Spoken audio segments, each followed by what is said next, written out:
All right, so we're at number 6. Number 6. All right, so number 6, they want us to think about the graph features, what it would look like.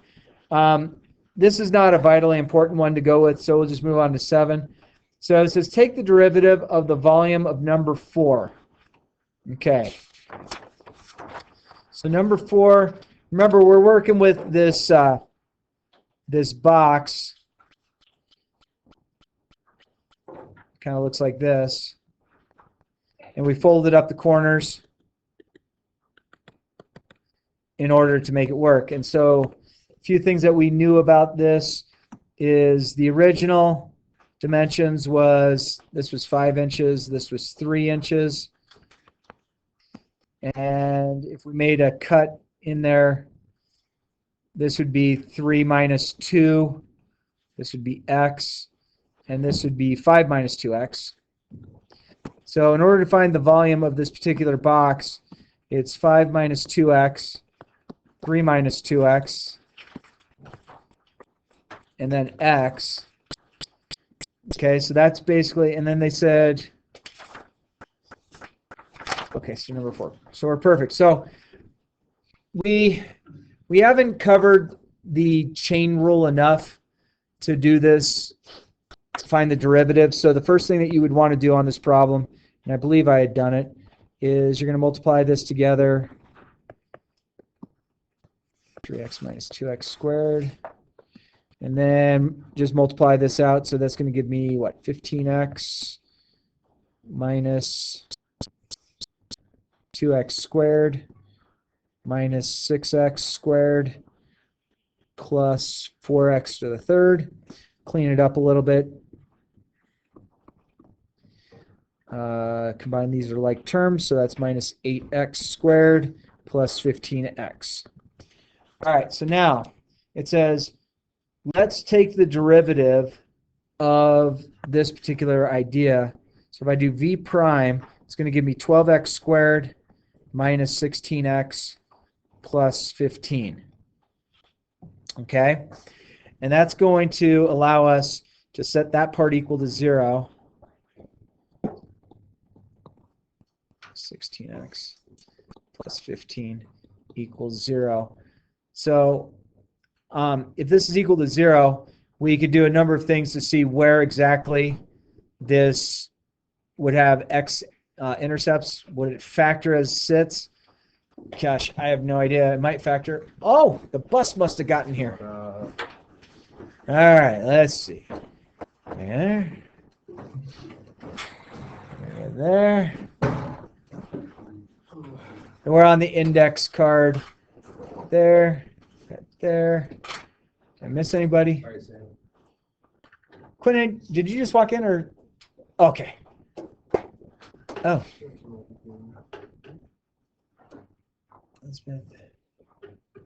All right. So let's see, Jay.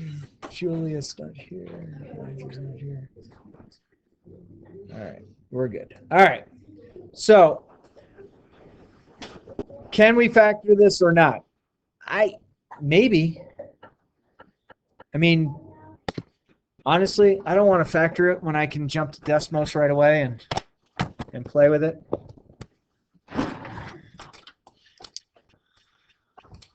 So I got v prime equals 12x squared minus 16x plus 15. So if I set that equal to 0 and I just plug it into Desmos to take a look at it, graph. So y equals 12x squared minus 16x plus 15.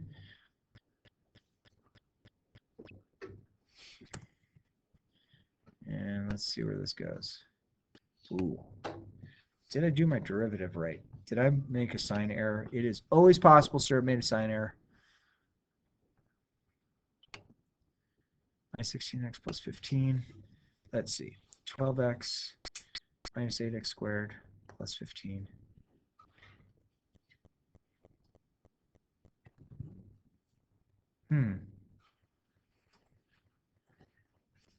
A.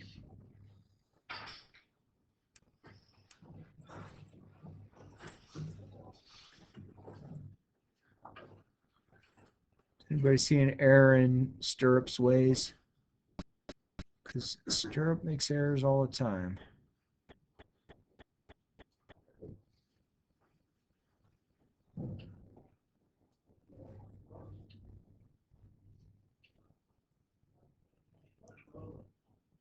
I feel like I made a mistake. Well, if not, let's just take a look at that. So that's basically 2/3 and 9 2/3. Okay, so that's our turning point. So what would this original function look like? Let's darken this a little bit. Let's do the original function based on y equals 5 minus 2x, 3 minus 2x by x. Okay. So the vertex of our parabola is there. So what are the points that we're looking at? What do they mean? So the derivative's minimum value is where the tangent line of my red line was equal to 0, is exactly at the point 2/3, comma 9 2/3. And then these should be the exact same value, and I don't know why they're not. So basically, in words, what does it play around with? Basically, and I'm not sure why Desmos doesn't have those exact, but those two dots should have the same x value. The y value would be different. That's fine. But it basically goes from the point that would create the maximum value on our blue. If we made a 0.607 inch cut in each corner, we would have a maximum volume of our index card of 4.104. So I'm not sure why that didn't take place. Looking at your graph at v at x, find the x value, which will have the maximum volume. Well, we have the maximum volume right there. Finally, cut squares off the corners of your index card that maximize. Tape the sides, fill out your box, fill with candy. Did anyone bring candy today? Well, I guess we have to skip number 10. Nice work, friends. You guys forgot that. All right. So the 3x5 note card thing, it's just one of those investigative skills. If I was real cutesy, I would have a whole bunch of construction paper and I'd give each person a different thing to cut out of their thing to find the maximum volume. But I'm sorry, I'm not cutesy like that. But so I'm on now worksheet 5.5. We've already done problem number 1. We have the answer to that already. So let's look at problem number 2. It says you have 500 feet of fencing material. 500 feet. So this is worksheet 5.5.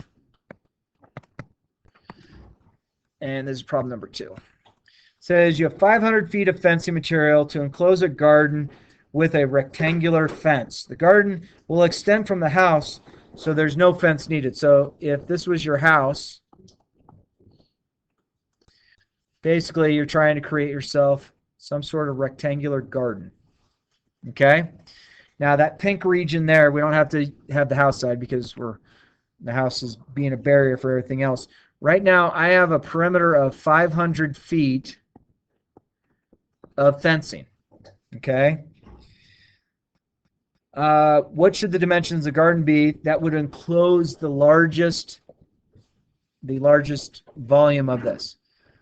Okay, so what we want to do is, do you feel comfortable that this side and this side should be the exact same size, in which we'll call x and x. And I want to relate x and x to 500, so this side right here is going to be 500 minus 2x. Okay? In order for me to find the area of this garden, area is length times width of a rectangle. So my area is going to be x times 500 minus 2x, which if I multiplied it out, I'd get 500x minus 2x squared. Okay, so what should the dimensions of the garden be that make the largest? So we don't even have to use calculus on this, but let's investigate this first without calculus, using just algebra, to see if we can match up the same type of answer. Excuse me. All right, so I'm going to clear those both out. It's going to give us a parabola. So I get y equals 500x. Excuse me, it's COVID. Just kidding. And let's see what this actually does for us.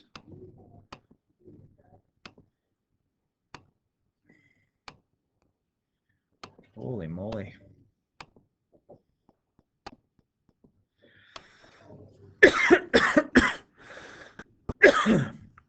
I think it's springtime is starting to get to me. All right. So if I find this vertex right here, I get 125, 31,250. Okay? So that means that if my x value is 125, and that means that this is going to be 500 minus 250, so my other side is going to be 250. So if this was like length and this is width, it gives us a maximum area equal to 31,250 feet. Okay? So that's our maximum garden that we can do. Now, let's take that same equation and let's see if we can decipher where that 500 could come from for us to do it. So we have our area on that problem of 500x minus 2x squared. Let's take the first derivative of the area, which is 500 minus 4x, and then set this equal to 0. So this is going to give me 4x equals 500, and x equals 125. Okay, was that 125 the same as this 125? And the answer is yes. If you had this, this is going to allow the longest x side to be that in feet with the derivative. So the derivative plays into it. Now some people might say, well, why should I not use algebra and show you use calculus? I'm just trying to show you that there's the commonality between the two. Yeah. I'm a little bit confused how you like why you did the 500x minus 2x squared, and why did you add the extra or multiply the extra x?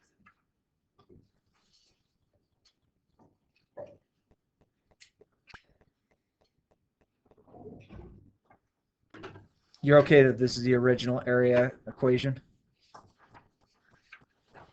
I mean, basically it was. Oh, yeah. Sorry, I thought you were trying to do something else better. No, I multiplied this and this together. Yeah. Okay, I understand. Sorry. Okay, and then this is the derivative, so you're good with that? Okay. Cool.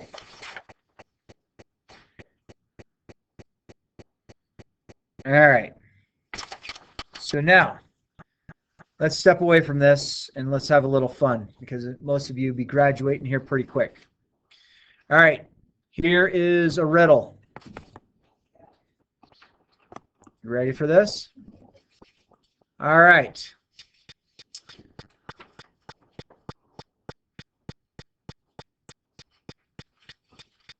Let's see. Cole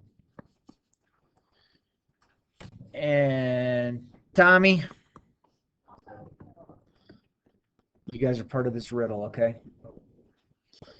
And Sammy.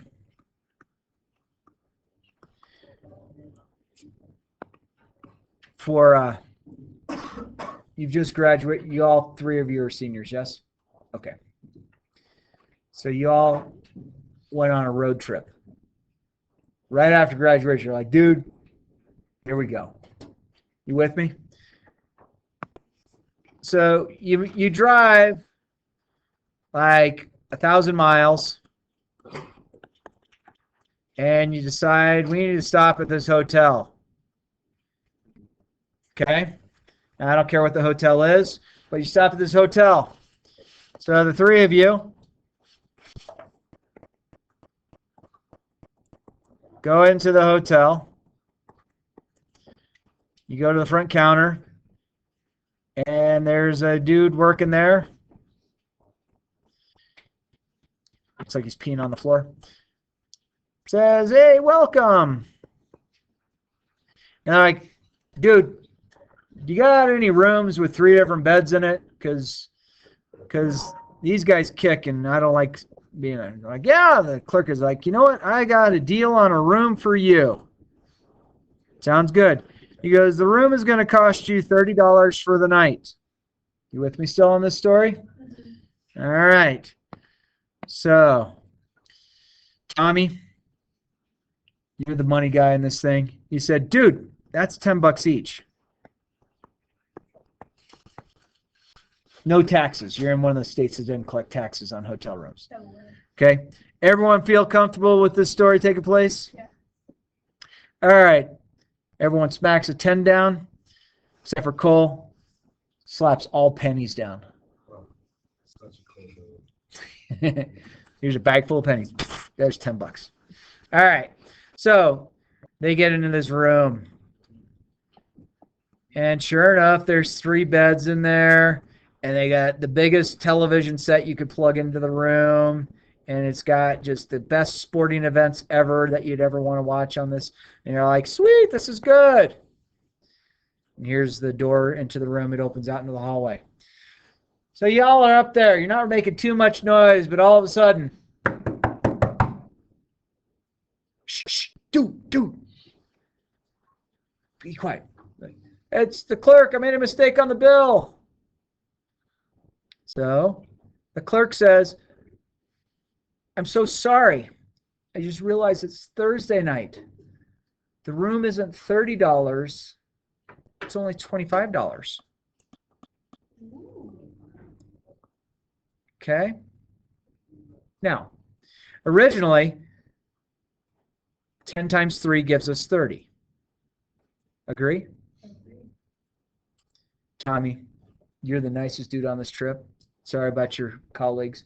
But you come up with the bright idea because you took stirrup for math and you paid attention for like 45 seconds, so I appreciate you. You're like, no, stirrup's more like 50 seconds. I'm just kidding. You're like, hey, you tell the clerk, you say, tell you what, why don't you give us each $1 back and you keep the change? So that means now you paid $9 each for the room. And you told this guy he gets the $2 tip. Okay, now here's where the riddle comes in. Originally it was 10 times 3, which is 30. And now it's 9, 9, and 9. So that's 9 times 3, which is 27. And you gave this guy a $2 tip, which makes it 29. Friends, there's $1 missing. Where is it? And it has nothing to do with Cole's pennies.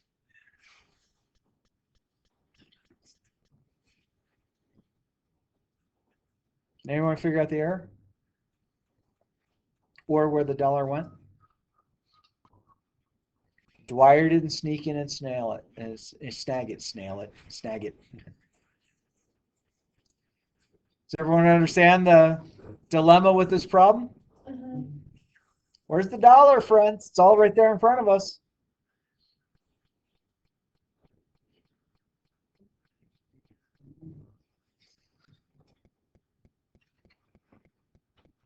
This is the riddle that works best when you go to certain poetry readings when you're in college.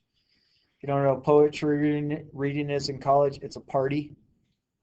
And you got some dude who's like, dude, man, you got Ruben over here. Hey, Ruben. Dude, Ruben, like, invented math. This is the problem you give Ruben, and you're going to baffle him. My friends, does anyone know?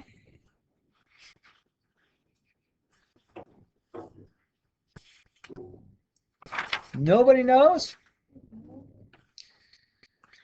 All right, well, I will say that worksheet 5.5,